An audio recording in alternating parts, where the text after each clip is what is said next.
Chères Alténoises, chers Alténois, comme dans toutes les communes, les vœux du maire à la population prennent cette année une forme particulière, puisqu'ils n'ont pas lieu en présentiel, mais par écran interposé. Comme l'on dit, c'est une cérémonie 2.0. Alors, comme dans toute cérémonie, il y a d'abord les traditionnels remerciements. Je commencerai par Stéphanie Delubac, directrice administrative, les responsables et chefs de service, ainsi que le personnel communal et communautaire, les membres du conseil d'administration, du CCAS, élus bénévoles, et l'équipe de la crèche, les policiers municipaux, pour l'action qu'ils mènent au quotidien afin d'assurer notre sécurité, la gendarmerie, pour sa présence régulière dans les rues du village, les pompiers, qui se dévouent quotidiennement pour porter secours et assistance aux personnes qui les sollicitent, les présidentes et les présidents d'associations qui contribuent à faire d'Alten-des-Palus une cité vivante et agréable à vivre, les enseignants, trop souvent critiqués, alors qu'ils font un métier difficile. Ils méritent nos plus chaleureux remerciements. Élise, notre responsable de communication, et son remplaçant Thomas, les nouveaux élus, et les anciens qui m'ont reconduit pour 6 années à cette belle mais tellement exigeante fonction de maire. Et puis, vous-même, chères Alténoises et chers Alténois, qui m'avez renouvelé la confiance que vous m'aviez accordée en 2014. J'en suis fier et honoré, et soyez assurés que je ne la trahirai pas. Compte tenu de l'année blanche que nous venons de vivre, qui s'est notamment caractérisée par l'arrêt total de notre programme d'investissement, ces vœux seront naturellement plus courts que d'habitude. Je voudrais d'abord vous faire part de mon émotion et de ma gratitude face à la solidarité qui a animé notre village. Lorsque, lors du premier confinement, j'ai lancé un appel au bénévolat pour la confection des premiers masques. Des dizaines d'entre vous, agents communaux, élus, habitants, se sont relayés à la maison des associations pour participer à la confection de 6700 masques qui ont été par la suite distribués lors de l'opération Un masque pour Alten, qui nous a permis de recueillir pour le CCAS plus de 10 000 € de dons.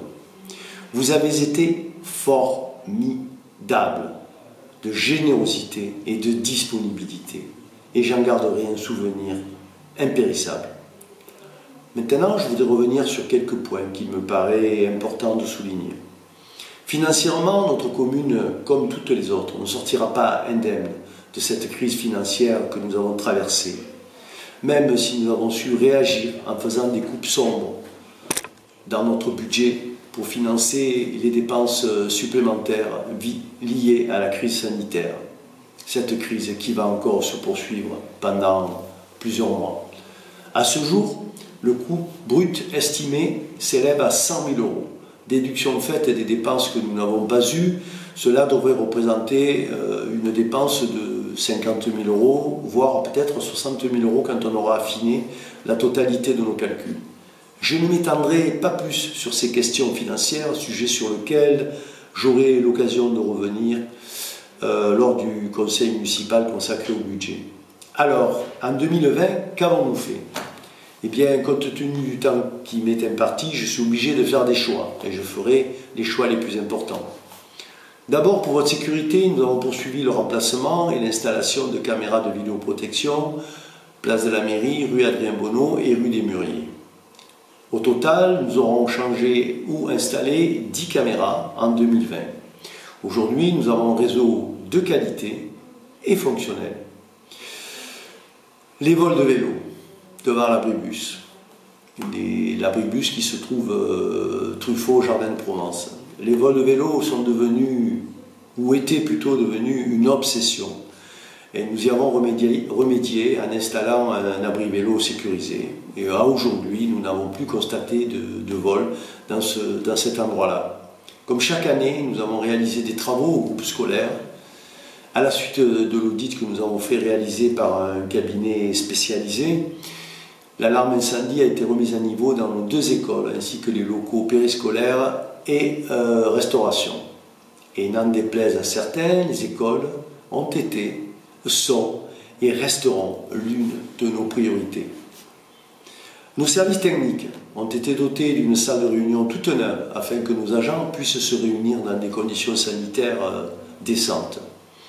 Nous avons également installé des défibrillateurs dans les salles communales. Au stade, refait à neuf l'éclairage de la salle des fêtes ainsi que la peinture. La transformation de la forge en salle communale a enfin démarré en fin d'année 2020 et au fin de ce printemps, les travaux devraient être terminés. Je souligne avec plaisir l'arrivée de la fibre optique plutôt que prévu. Certains mauvais esprits en sont maris et on en sourit. Enfin, nous avons lancé les études préalables de notre important projet d'agrandissement de l'accueil de loisirs et du restaurant scolaire. Malgré une année blanche, comme je le disais il y a quelques instants, nous avons tout de même investi en 2020 la bagatelle de 300 000 € pour votre bien-être. Cette année 2021 nous offre des perspectives bien moroses. Le couvre-feu a été ramené à 18 h, les cas de Covid sur le village sont encore nombreux. Un troisième confinement se profile, hélas, à l'horizon. Toutefois, je voudrais vous annoncer une bonne nouvelle. Grâce à une saine gestion des finances communales et pour la 6e année consécutive, nous n'augmenterons pas les impôts locaux ni les tarifs des services publics, notamment ceux de la cantine, alors que nos coûts, vous devez bien vous en douter, n'ont pas cessé d'augmenter, bien au contraire. Bien que notre horizon financier se soit éclairci, j'ai entendu avec beaucoup de plaisir les banques me le faire remarquer, les incertitudes liées à la suppression de la taxe d'habitation et d'autres nous obligeront à gérer avec beaucoup de prudence les deniers communaux. Mais est-ce que vous en doutiez?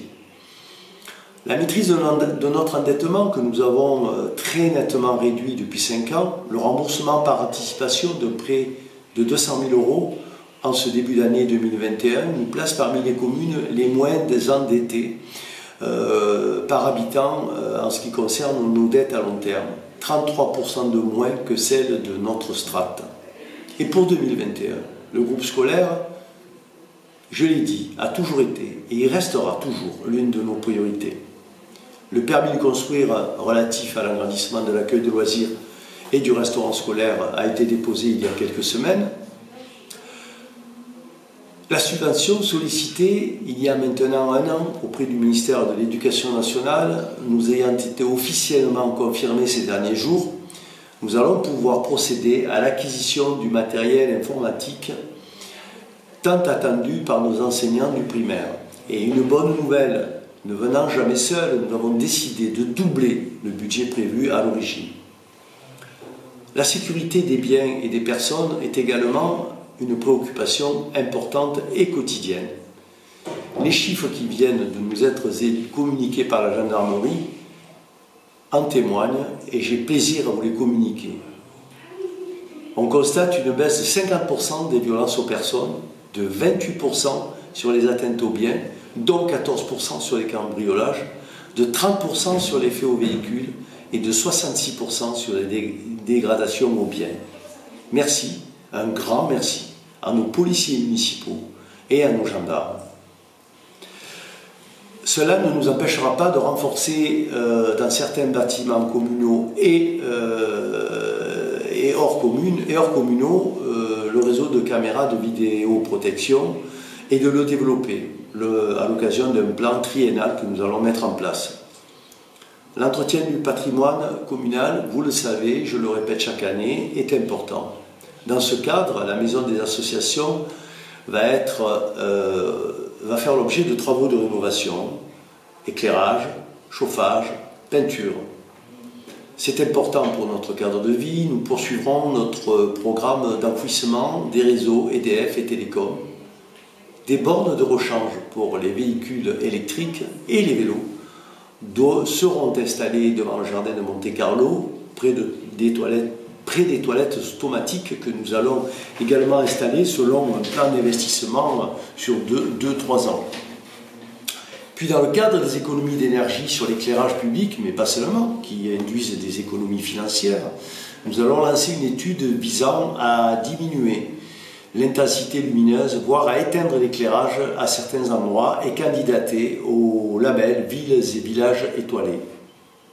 Nous prévoyons également 2 vestiaires supplémentaires au stade, sous réserve bien sûr de l'obtention de la subvention de la part de la Ligue de football.